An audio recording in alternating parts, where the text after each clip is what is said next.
اور جب یہ انڈیا اور پاکستان بنا تو اس کو آباد کیا اردو والوں نے. اور یہ کہاں تک آباد تھے؟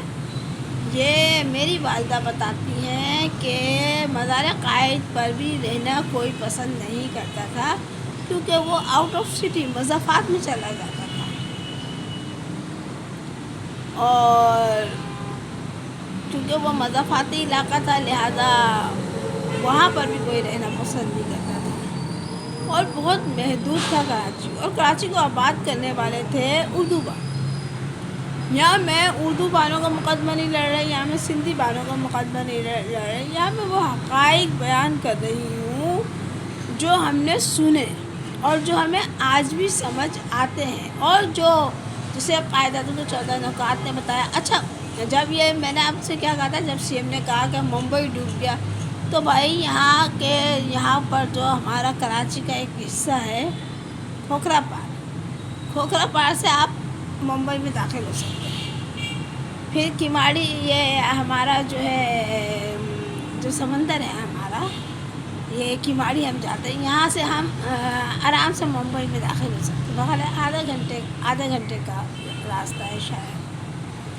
تو یہ ہمارے شہر پہ جو اثر رسوخ ہے، ہمارے شہر پہ جو کراچی پہ جو اثر رسوخ ہے وہ ہے ممبئی کا. اسی لیے انٹرنیشنل جو ہے وہ سٹی ہے، اور یہ کسی کی ملکیت میں بھی نہیں ہے. اور اس میں جو ہے اردو بولنے والے کیونکہ زیادہ تھے تو یہاں کے ووٹ جو ہے وہ اردو بولنے والوں کو ملنے لگے. جب ایم کیو ایم بن گئی تو اب ایم کیو ایم کیوں بنی؟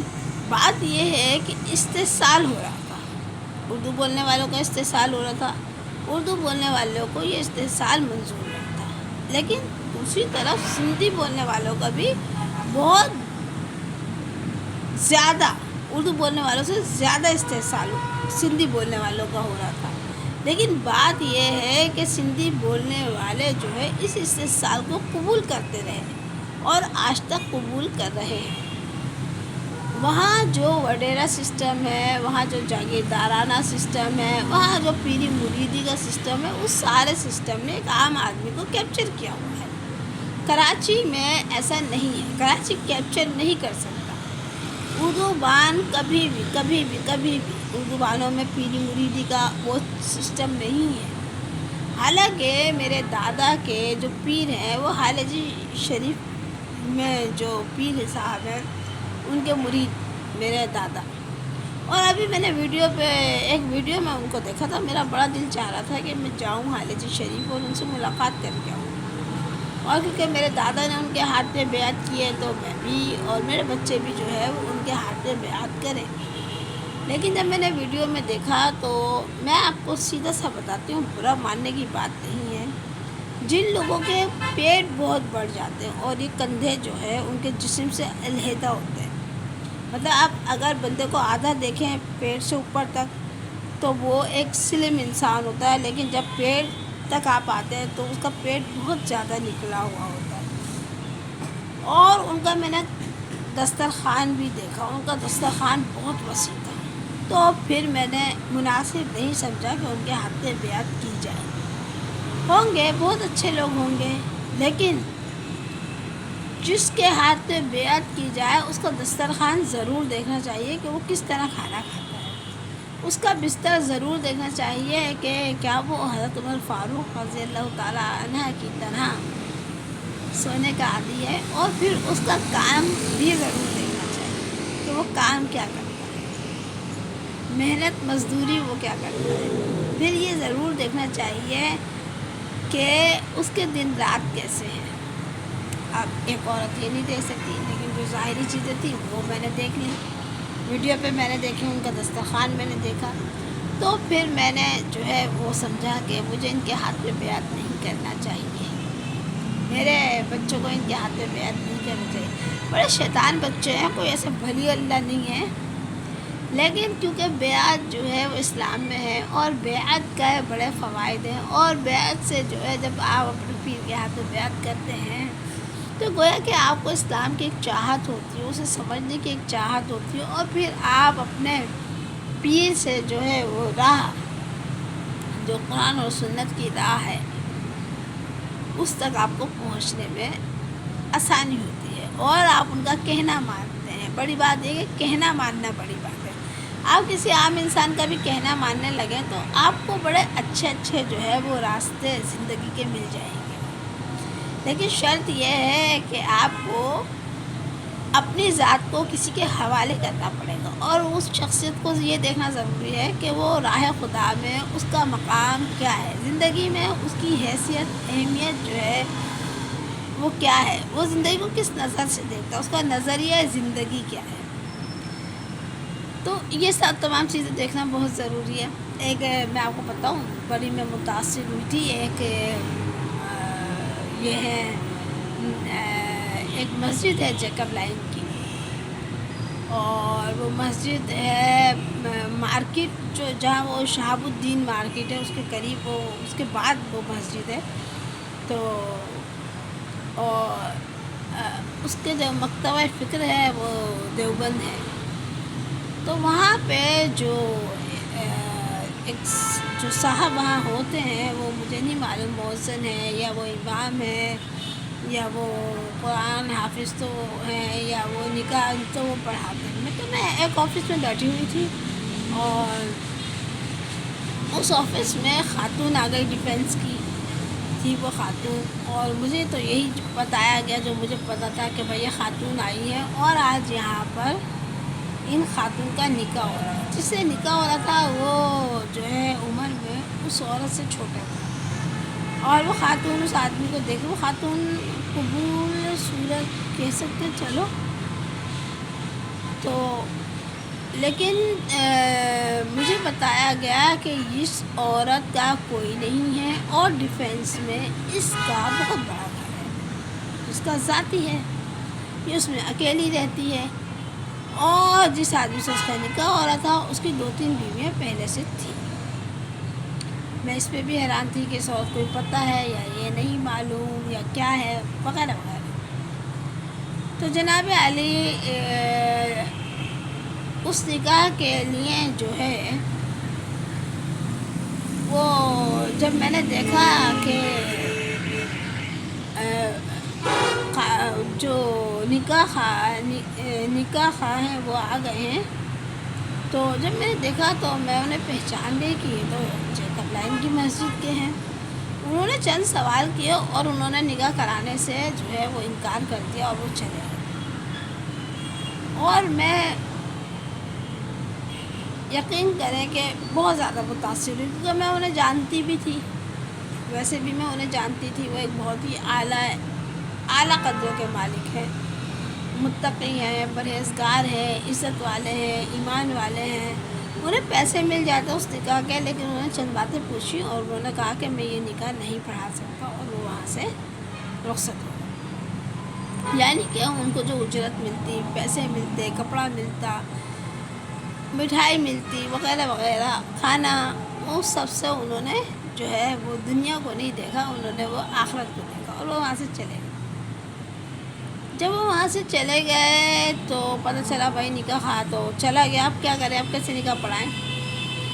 تو پھر جو ہے وہ ایک اور صاحب کو وہاں پہ لایا گیا اور انہوں نے وہ نکاح پڑھایا، اور جب وہ نکاح ہوا تو اس کے بعد کی سچویشن یہ تھی کہ وہ محترمہ کہہ رہی تھی کہ دونوں ہی میرے خیال ایک پنجابی تھے، ایک اردو تھے، یا دونوں ہی پنجابی تھے یا دونوں ہی اردو تھے، اس طرح ان کا تعلق تھا۔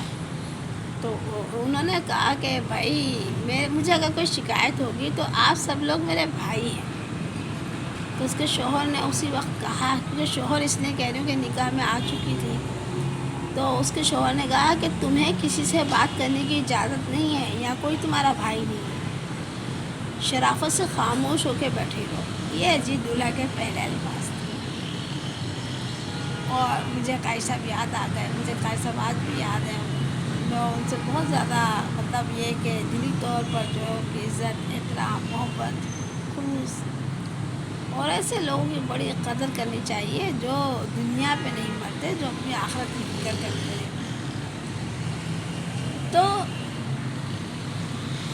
میں نے بتایا کہ ہمارے پنجاب میں جو رشتہ دار ہیں وہ تو سارے کون ہیں، وہ ہیں ان کی طرز زندگی پنجابیوں جیسی ہے اور وہ مغل ہیں، میرے دادا مغل پٹھان۔ اور میں نے آپ کو بتایا کہ ہمارے یہاں ہمارے خاندان میں یہ ہے کہ اگر ایک شادی ہوگی تو بس ایک ہی بیٹا پیدا ہوگا، اور جب ہمارے خاندان میں باہر شادی کی، ہمارے ابو کی نے جو دہلی والی خاتون سے شادی کی، تو پھر ہم ایک بیٹا اور پھر 4 بیٹیاں پیدا ہوئے، اور ہمارے بھائی کا بھی انتقال ہو چکا ہے۔ 45 سال کی عمر میں میرے بھائی کا انتقال ہو گیا۔ تو اللہ تعالیٰ نے جس کی جتنی زندگی رکھی ہوتی ہے اسی قدر وہ زندہ رہتا ہے، اور اس کے بعد اسے اس دنیا سے رخصت ہونا ہوتا ہے، چاہے حالات جو بھی ہوں، چاہے موت کی وجہ جو بھی ہو، لیکن بہرحال انہیں اس دنیا سے رخصت ہو جانا تھا 45 سال کی عمر میں، تو وہ اس دنیا سے رخصت ہو گئے۔ اللہ تعالیٰ ان کی مغفرت کرے۔ دنیا اتنی ہی عارضش ہے، یہ رشتے ایسے ہی ہیں جیسے میں آپ کو بتا رہی ہوں۔ آپ مر رہے ہیں کہ سن نہیں ٹوٹے گا، یہ جو صوبے ہیں نا، یہ اردو بولنے والے نہیں بنائیں گے، یہ اردو بولنے والے نہیں بنائیں گے یہ صوبے۔ میں انیس منصوری کو سن رہی تھی، انیس منصوری بتا رہے تھے کہ اسلام آباد سے انہیں معلوم ہوا کہ انہوں نے کہا کہ 2/3 اکثریت چاہیے ہوتی ہے صوبہ بننے کے لیے، تو وہ تو اسمبلی میں نہیں ہے، تو ان کو کسی نے کہا کہ قانون بدلا بھی تو جا سکتا ہے۔ ظاہر ہے کہ یہ کوئی خداوند تعالیٰ کی طرف سے تو نہیں ہے نا یہ قانون، تو انہوں نے کہا جب کام کرنا ہوتا ہے تو قانون بدل دو، اور ایسا ہوگا۔ تو میرے پیارے دوستوں، میرے اردو بانو، میرے سندھی بانو، بات یہ ہے کہ ایک چھوٹی سی مختصر سے زندگی، اس کو اچھا گزاریے۔ آپ جو کماتے ہیں وہی آپ کھاتے ہیں، جو آپ کے گھر کی 4 دیواری ہے نا، وہی آپ کا ملک بھی ہے، وہی صوبہ بھی ہے، وہی زندگی بھی ہے، وہی دنیا بھی ہے، وہی آخرت بھی ہے، خود میری اپنی بھی۔ صوبہ بننے سے کسی کو کوئی فائدہ نہیں ہوگا۔ صوبہ انتظامی لحاظ سے جب ہم پڑھتے تھے، ہمارے ایک میمن ٹیچر تھی، انہوں نے اس وقت ہمیں سمجھایا تھا کہ جس ملک میں جتنے صوبے ہوتے ہیں اس کا انتظامی نظام اسی قدر بہترین چلتا ہے۔ اب بات یہ ہے کہ انحراف کرنے کو یہ جو مانتے ہیں، جیسے بالفرض میں پیپلز پارٹی میں رہی، میں ایم کیو ایم سے میرا بڑا گہرا لگاؤ رہا، پیپلز پارٹی کو بھی میں نہیں چھوڑ سکتی، ایم کیو ایم کو بھی میں نہیں چھوڑ سکتی، دونوں جگہ ہمارے اپنے لوگ ہیں جن سے ہم ملتے ہیں، بیٹھتے ہیں، اٹھتے ہیں۔ سندھی ادبی سنگت میں واحد میں ایک اردو بولنے والی خاتون تھی کہ میرے بچے جوان ہوئے اور میں سندھی ادبی سنگت میں مجھے بٹھایا جاتا تھا۔ اس وقت سندھی ادبی سنگت میں پڑھے لکھے لوگ تھے، کراچی آرٹس کونسل میں بیٹھا کرتے تھے، کوئی سندھی پروگرام کراچی کا ایسا نہیں ہوتا تھا جس میں میں انوائٹ نہیں ہوتی تھی، اس لیے میں ان کے بہت زیادہ قریب ہوں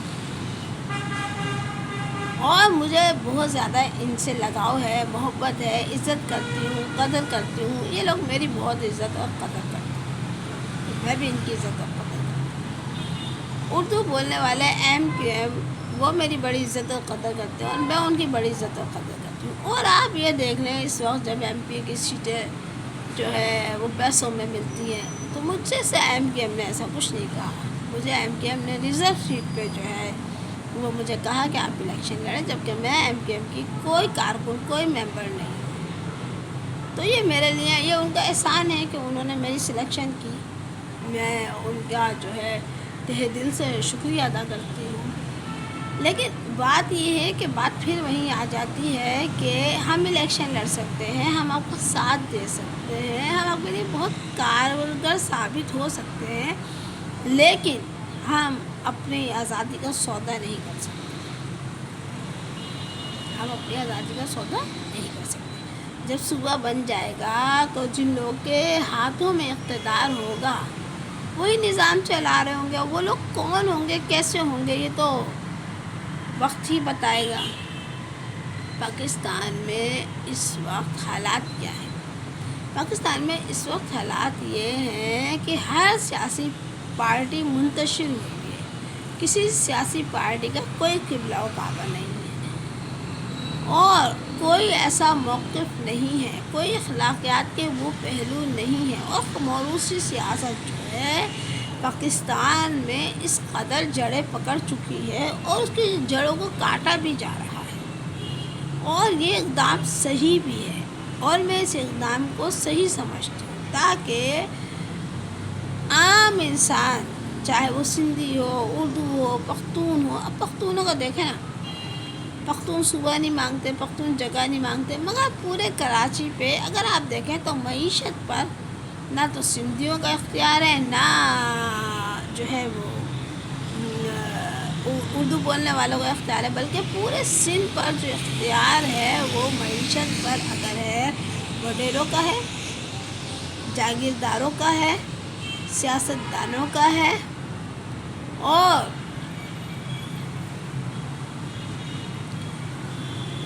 کرمنلز اور پختون ان کی اجارہ داری ہے، سندھی اور اردو بولنے والوں کی اجارہ داری نہیں ہے، کہیں نہیں ہے۔ یہ چیختے بہت ہیں، اصل میں شور بہت مچا رہے ہیں، کام نہیں کر رہے، نہ اپنے گھر کے لیے، نہ اپنے بیوی بچوں کے لیے، نہ اپنی عزت کے لیے، نہ آپس میں یہ کہ ہمیں تو زندگی بھر ساتھ رہنا ہے۔ اچھا، سندھی بانوں کا اور اردو بانوں کا کلچر بالکل مختلف ہے۔ سندھی قدیم ہے، اردو قدیم نہیں ہے۔ اردو تو اب آپ کہتے ہیں نا یہ مہاجر ہیں، اب بھائی یہ خالی مہاجر ہی نہیں ہے، اصل میں تو یہ ایک ہی تھا، کراچی ممبئی کا حصہ تھا تو یہ ایک ہی۔ تقسیم کے بعد کراچی جو ہے وہ سندھ کے پاس آ گیا، سندھ کو ممبئی سے الگ صوبہ بنایا جائے، سندھ کو ممبئی سے الگ کیا جائے، یہ تھا قائد اعظم کے 14 نکات میں سے ایک نکتہ، جس کو بار بار بھول جاتے ہیں، جس کو یاد نہیں کرایا جاتا۔ اگر یاد کرایا جائے تو جھگڑا ہی ختم ہو جائے۔ دوسری چیز یہ ہے کہ آپ میں کون یہ بات پیدا کر رہا ہے کہ صوبے اگر بنیں گے تو وہ اردو بنائیں گے، یا اس کو کوئی بھی نہیں بنائے گا، وہ بنائے گی فوج۔ اس میں ہاں آپ کا جانی اور مالی نقصان ہو سکتا ہے، عزت کا نقصان ہو سکتا ہے، وہ بھی جب آپ عقل سے کام نہیں لیں گے، اپنے اپنے گھروں میں شرافت اور عزت سے نہیں بیٹھیں گے اور سیاست دانوں کے پٹھو بنے رہیں گے، تب ہو سکتا ہے۔ اور اگر آپ عزت سے رہیں گے تو پھر ظاہر سی بات ہے کہ نقصان نہیں ہوگا۔ صوبے بننے سے سیاستدانوں کو فائدہ ہوگا، صوبے بننے سے جانے کس کو فائدہ ہوگا، لیکن زندگیوں کو ہماری کیا فائدہ ہوگا، یہ سوچیں، اس پہ نظر ثانی کریں۔ وہ کیسا وقت ہوتا ہے جب آپ سیاستدانوں سے بات نہیں کر سکتے، مل نہیں سکتے، ہاتھ نہیں ملا سکتے، آپ تو ان کے ساتھ تصویریں بنواتے ہیں۔ شرمیت اپنی عزت، اپنی انا کو داؤ پہ لگا کے ان کے ساتھ تصویریں بنوانا۔ اب آپ کہیں گے تصویریں تو آپ بھی بنواتی ہیں، ہے نا، آپ بھی کہیں گے نا میں ایک آتھر، اگر میں خالی ایک عورت ہوتی، اگر میں اس قوم کے لیے ماں کے فرائض انجام نہیں دے رہی ہوتی، میں ایک ماں ہوں، اس قوم کی ماں ہوں، کیوں؟ کیونکہ میں مدرس ہوں، کیوں؟ کیونکہ میں آتھر ہوں، میں لکھتی ہوں، میں اذہان بناتی ہوں، میں آپ کی وہ صحیح تربیت کرتی ہوں، میں آپ کو تمام چیزیں بتاتی ہوں جو مجھے صحیح لگتی ہیں، میں اس قوم کی ماں ہوں، اور دائرہ اسلام میں رہتے ہوئے میں بہت کچھ کر رہی ہوتی ہوں جو مجھے اسلام اجازت دیتا ہے۔ میں اپنے لیے جو سلیکشن میں نے کی ہے، میری جو سلیکشن ہے، اگر میں کہوں کہ وہ کوئی سندھی بان ہے تو آپ کو کیسا لگے گا؟ اردو بانوں میں بھی بہت اچھے اچھے لوگ تھے، موجود تھے، لیکن بات یہ ہے کہ ہمیں کیا پسند ہے، ہماری زندگی کے لیے ہمیں کیا پسند ہے، ہماری زندگی کے لیے ہمارے لیے کون اہم ہے، یا ہماری زندگی کے لیے کون اہمیت اختیار کر کے آیا ہے، ہمیں کس کے ساتھ زندگی گزارنی ہے، یہ ہمارا فیصلہ ہے۔ اس میں مذہب منع نہیں کرتا، میرے اللہ نے مجھے اجازت دی، میرے اللہ نے مجھے اجازت دی، تو میری ذاتی خواہش یہ ہے ایک فرد میری ذاتی خواہش، وہ بھی کسی گناہ، کسی ایسی سچویشن میں نہیں، بلکہ ایک جائز سنت نبی صلی اللہ علیہ وآلہ وسلم کے تحت۔